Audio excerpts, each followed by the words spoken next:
It was supposed to be a day of celebration. Our 2-year anniversary, a milestone in a relationship that, up until then, had felt easy, natural, full of love. James and I had always gotten along well. Sure, we had our differences, but we complemented each other, or at least, I thought we did. I had been looking forward to this day for weeks. I wanted it to be perfect. After all, 2 years is a big deal, right? It wasn't just another day, it was our day. The morning of our anniversary, I woke up early, excited. James had promised me a surprise, and I was curious about what he had planned. I hoped it would be something thoughtful, something that showed he had been paying attention to the little things I said and liked. We had discussed gifts before, but I didn't want to sound needy, so I kept my expectations low. Maybe he'd get me that book I'd been eyeing for months, or perhaps a bouquet of lilies, my favorite flower. When James came into the room, grinning ear to ear, he handed me a small box. My heart fluttered. "I hope you love it," he said, his eyes sparkling with excitement. I opened it slowly, feeling the anticipation build. Inside the box, I saw a sleek membership card to a high-end gym. At first, I didn't understand. My hands trembled slightly as I looked up at him, my smile fading before I could hide it. "Wait, what is this?" I asked, my voice a little too shaky. He looked at me with a mix of surprise and confusion. "It's a gym membership. I thought you'd appreciate it. You've been talking about getting in better shape, right? It's a great gym, great trainers, great atmosphere. I thought it would be perfect for you." I stared at the card in my hands, trying to process it. He didn't seem to notice the shift in my expression as he continued, "I know it's been hard for you with work and everything, and I thought this might help you feel better, physically, mentally. You've always wanted to get healthier, and I think this is a great step." But to me, it felt all wrong. The gift, though practical, felt so impersonal. It wasn't me. It was a suggestion that I needed to change, to improve, to become something I wasn't.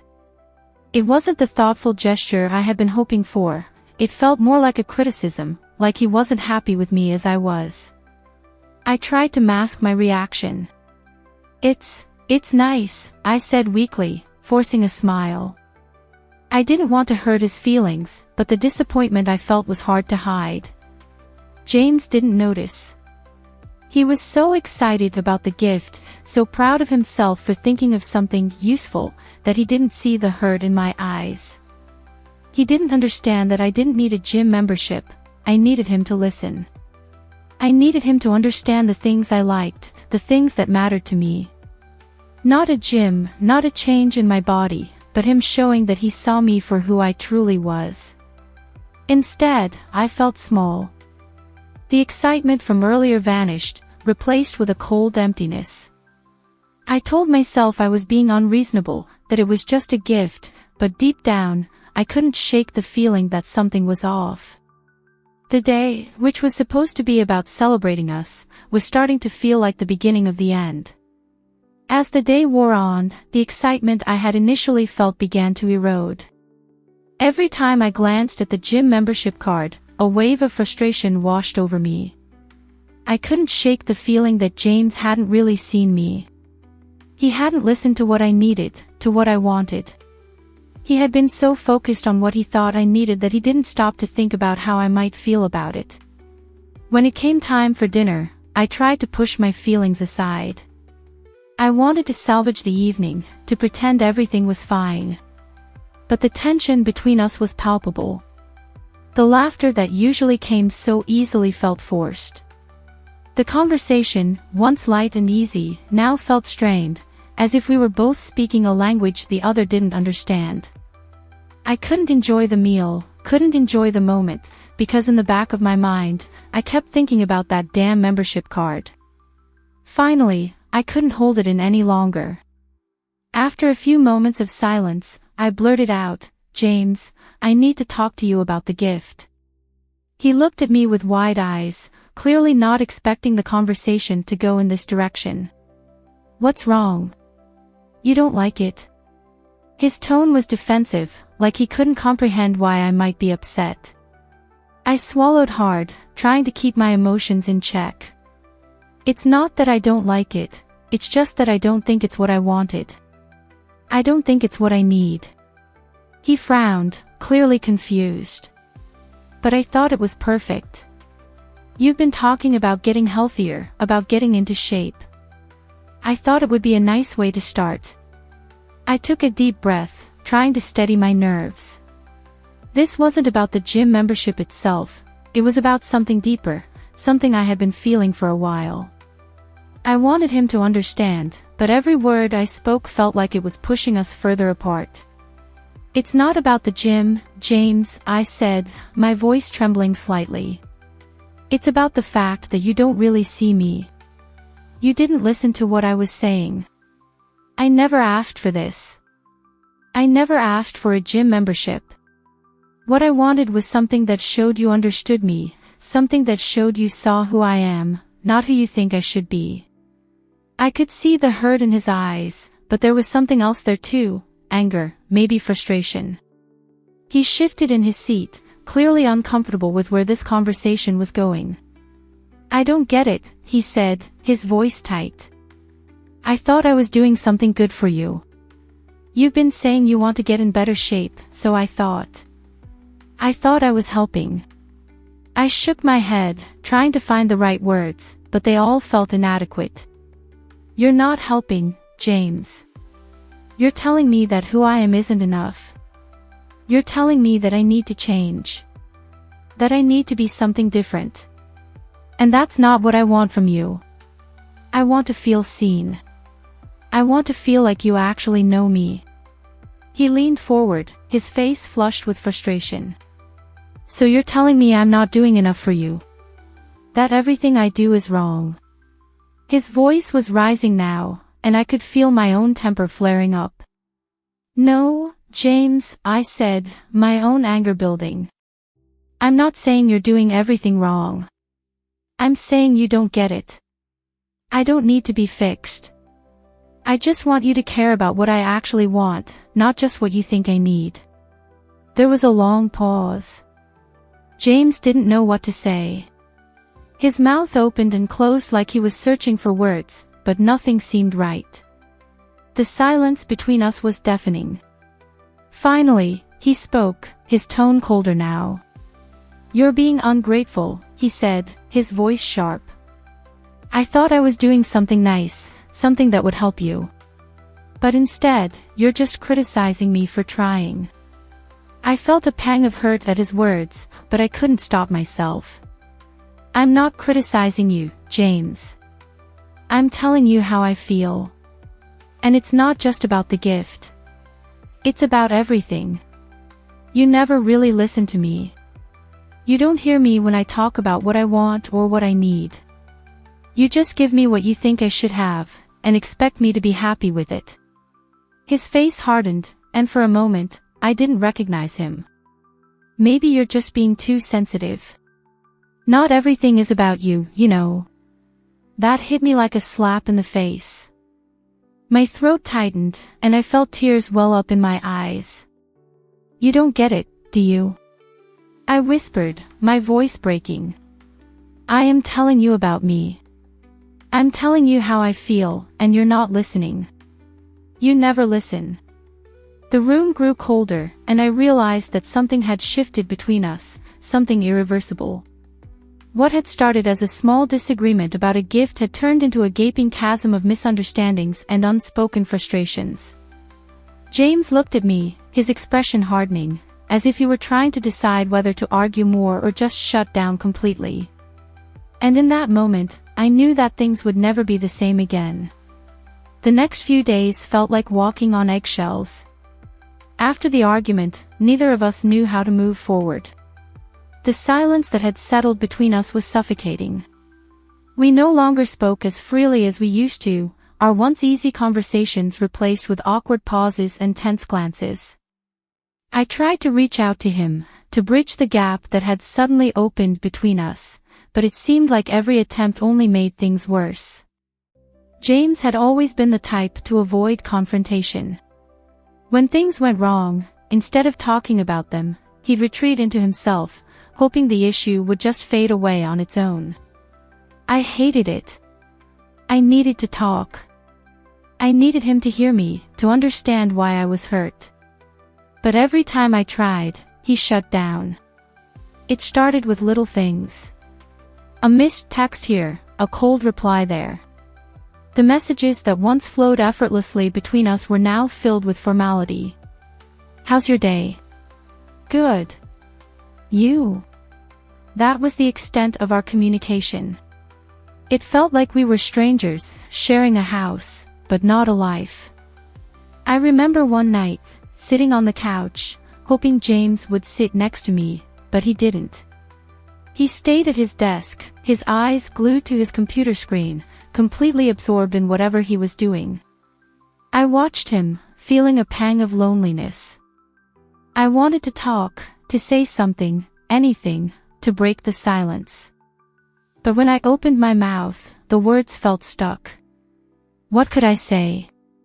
"I'm sorry, didn't feel like enough." And, "Can we talk about what happened?" seemed to only remind him of the disappointment he felt in me. Every time I glanced at him, I felt this ache in my chest. It wasn't just about the gift anymore. It was about the deeper disconnect that had always been there but was now glaringly obvious. I had always been the one to make the first move, the one to initiate conversations, to patch things up. But now, it felt like I was fighting a losing battle. He wasn't meeting me halfway, and I couldn't do it alone. Days turned into a week, and the distance between us only seemed to grow. It wasn't just the silence that hurt, it was the feeling that we were both retreating into our own worlds, leaving no space for each other. I started to question everything. Was this really how relationships were supposed to be? Was I the one who was wrong for wanting more, for wanting him to see me? One night, as I lay in bed, staring at the ceiling, I heard him in the kitchen, making his usual late-night snack. The sound of him moving around the kitchen should have been comforting, familiar. But instead, it felt distant, almost foreign. I closed my eyes, trying to hold back tears, but they came anyway. I wanted to scream, to beg him to just talk to me, to tell me what he was thinking. But I knew it wouldn't help. He wouldn't listen.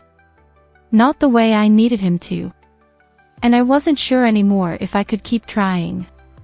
The silence between us was louder than any argument could ever be. It was suffocating, and I felt trapped in it. What hurt the most was that I wasn't sure if I wanted to keep fighting for a relationship that felt like it was slipping through my fingers. It was a Thursday evening when everything finally came to a head. The silence had been unbearable, and I had reached a point where I couldn't pretend anymore. We had been walking around each other like ghosts, both of us trapped in our own anger, pride, and hurt. My heart ached every time I thought about the growing distance, the lack of connection that used to come so effortlessly between us. That night, James was unusually distant. He was sitting on the couch, staring at his phone, while I was standing in the kitchen, trying to keep myself busy. But all I could think about was how things had gotten so out of hand. I had tried so hard to reach him, to make him understand how hurt I was, but all my efforts had been in vain. I took a deep breath and walked over to him. My hands were shaking, but I knew I had to say something, anything, to break the cycle we were stuck in. "James," I said softly, my voice barely above a whisper. "We need to talk." He didn't look up from his phone. "About what?" His tone was flat, as if he was already resigned to the idea that there was no point in trying. I swallowed hard, pushing past the lump in my throat. "About everything," I replied, my voice cracking with emotion. "About how you haven't listened to me. About how I feel like I'm invisible to you. About how I just don't know who we are anymore." James finally looked up, his eyes cold, guarded. He didn't say anything, but I could see the frustration brewing inside of him. I could feel it. I don't get it, I really don't, he said, his voice rising, frustration seeping into his words. I thought I was doing everything right. I thought I was doing something good for you. But you act like I'm the enemy. Like I don't care about you. I never said you didn't care, I shot back, my own emotions threatening to boil over. I'm not angry at you for giving me the gym membership. I'm angry because you didn't listen to me. You didn't hear me when I said I didn't need that. I needed you to understand me, James. To see me for who I am, not who you think I should be. He stood up suddenly, his fists clenched by his sides. So, what do you want from me, huh? What do you want me to do? I thought I was doing the right thing by trying to help you get healthier. But now, you're acting like everything I do is wrong. What do you want me to say? My chest tightened, and I felt tears prickling at the corner of my eyes. I want you to see me, James. To see that I'm not some project you can fix. I want you to care about what I really need, not what you think is best for me. I want to feel like I matter to you, like I'm not just someone you're trying to change. There was a long pause as he processed my words. For a brief moment, I thought I saw something shift in his expression, guilt, maybe. But before I could get my hopes up, he spoke again, his voice tinged with bitterness. Maybe I don't know how to make you happy anymore. Maybe everything I do is never enough for you. Maybe we're just not meant to be. His words hit me like a slap in the face. I took a step back, my heart sinking. So that's it. You're just giving up on us? I asked, my voice barely above a whisper. He didn't respond immediately, but his eyes were cold, distant. He seemed lost in his own thoughts, and I could see the walls going up around him again. It felt like everything I had tried to say, all the feelings I had been holding inside, were falling on deaf ears. I don't know, he finally muttered, his voice low. Maybe we just need some space. I felt the weight of his words settle heavily on my chest. Space. That's what he wanted. That's what he had been asking for all along, in his own way. But I wasn't sure I could give him that. I wasn't sure I could keep fighting for something that felt so broken, so lost. With a heavy heart, I turned away from him, the tears I had been holding back finally spilling over. I knew, in that moment, that the relationship I had once cherished was slipping away, and there was nothing I could do to stop it. The next few days felt like a blur. I had hoped that the space James and I had agreed on would help, but instead, it only seemed to make everything worse. Every time I saw him, I felt that same cold distance between us. It was as though we had crossed a line that couldn't be uncrossed, and neither of us knew how to go back. The silence between us was heavier now, and the more I thought about it, the more I realized that we were both caught in this trap of misunderstanding and pride. I spent most of my time reflecting. I thought about the gift, about what had gone wrong, but more than anything, I thought about us, how we had been before all this. James and I had shared so many good times, so much love. How had we ended up here, at this painful crossroads? I tried to focus on myself, on my own healing. I'd been neglecting my own needs in favor of trying to please him, and now I realized how wrong that had been. I wasn't just a partner in this relationship, I was an individual, too. I had to reclaim that sense of self. It was hard, though, when everything around me felt like it was falling apart. A week later, I found myself at a crossroads. I couldn't continue like this. I couldn't keep pretending that everything was okay when it wasn't. That night, as I was preparing dinner, I saw James standing by the door, as if he was waiting for me to say something. For a moment, neither of us spoke. But then, I finally broke the silence. I don't want us to keep going like this, I said, my voice steady but vulnerable. This silence, this distance, it's killing me. He stood still for a moment, looking at me as if trying to decide whether or not to respond. His eyes were tired, and I could see the frustration still lingering there. But there was something else too, a hint of regret, a trace of longing. "I don't know what to do anymore," he admitted quietly. "I've been trying to fix things in my own way, but it's not working. And now I don't know how to fix it." I took a deep breath, trying to gather my thoughts. "James, I don't need you to fix me. I don't need you to try to make everything perfect. I just need you to hear me. I need you to understand me, to see me as I am, not as someone you think needs to be fixed." He looked at me for a long time, his expression softening. "I'm sorry," he said, his voice low. "I thought I was helping you. I thought I was doing something right. But I see now that I've been blind to what you really needed. I didn't listen." I felt a weight lift off my shoulders as he spoke those words. For the first time in weeks, I felt like he was truly listening, truly seeing me for who I was.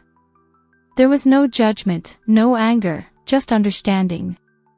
"I've been so focused on my own way of thinking that I couldn't see it," he continued. "I see now that I've been making things worse. I've been pushing you away when all you wanted was to be heard." I nodded slowly, wiping away the tears that had started to form in my eyes. "We've both made mistakes, James. But I don't want to lose us. I don't want to give up on what we've built. We have to find a way to communicate, to really talk to each other." He stepped forward, closing the distance between us. His hand gently brushed against mine, and for the first time in what felt like forever, I felt a spark of connection again. "I don't want to lose you either," he whispered. "I'm willing to try. We'll figure this out together." In that moment, I realized something important. Relationships weren't always perfect. They weren't about avoiding mistakes or keeping everything smooth. They were about growth, about learning to communicate, and about being willing to face the hard truths, together.